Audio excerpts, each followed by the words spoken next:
यदि आप अपने मन में अहंकार का बीज दबा करके किसी को प्रणाम करते हैं, किसी माया के कारण आकर के आकर्षित होते हैं कि यार वो व्यक्ति उसे झुक रहा है, वो व्यक्ति उसे ऐसा समझ रहा है तो मैं भी ऐसा समझ लेता हूं, तो यह खोखला समर्पण कहलाएगा। अर्थात इस समर्पण का कोई महत्व नहीं होगा। आप भले ही कितना भी ज्यादा झुक जाएं, लेकिन यदि वह आपकी अंतरात्मा में वह झुकाव नहीं आया, केवल दूसरे के कहने के कारण, दूसरे के दबाव के कारण यदि आपने समर्पण दिखाया, तो वह कहीं से असर नहीं करने वाला, वह शक्तिपात बेअसर हो जाएगा। अतः शक्तिपात का जो प्रभाव होता है आपके देह के अंदर, वह वाइब्रेशन, वह ऊर्जा प्रदान करता है।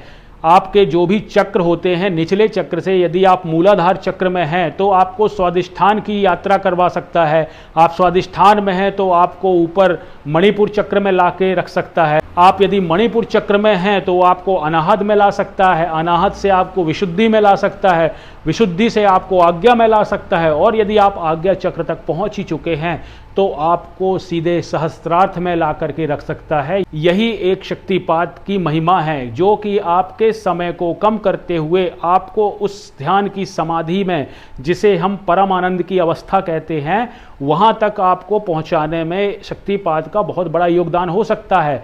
लेकिन यहां आपकी योग्यता होना अनिवार्य है। केवल एक सिद्ध गुरु के शक्तिपात दे देने मात्र से आपको वह प्रभावित नहीं कर सकता। अर्थात आपके अंदर उन ऊर्जाओं का प्रवाह बहुत ही कम समय के लिए होगा या क्षणिक होगा, थोड़ी ही देर के लिए होगा।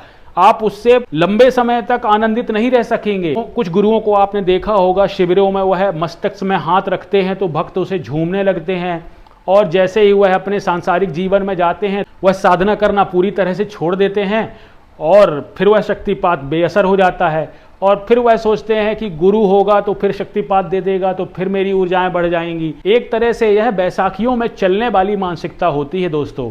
अर्थात एक अपाहिज की तरह आप उस साधना के द्वार में प्रवेश करना चाहते हैं, आप स्वयं संघर्ष करने के लिए तैयार नहीं होते हैं। केवल गुरु के शक्तिपात पर ही निर्भरता यदि आपके अंदर आ जाती है तो आप एक योग्य साधक की भूमिका में कार्यरत नहीं होते, आप एक पंगु साधक बन जाते हैं। अर्थात आपकी जो वास्तविकता है वह पूरी तरह से निखर करके बाहर नहीं आ सकती।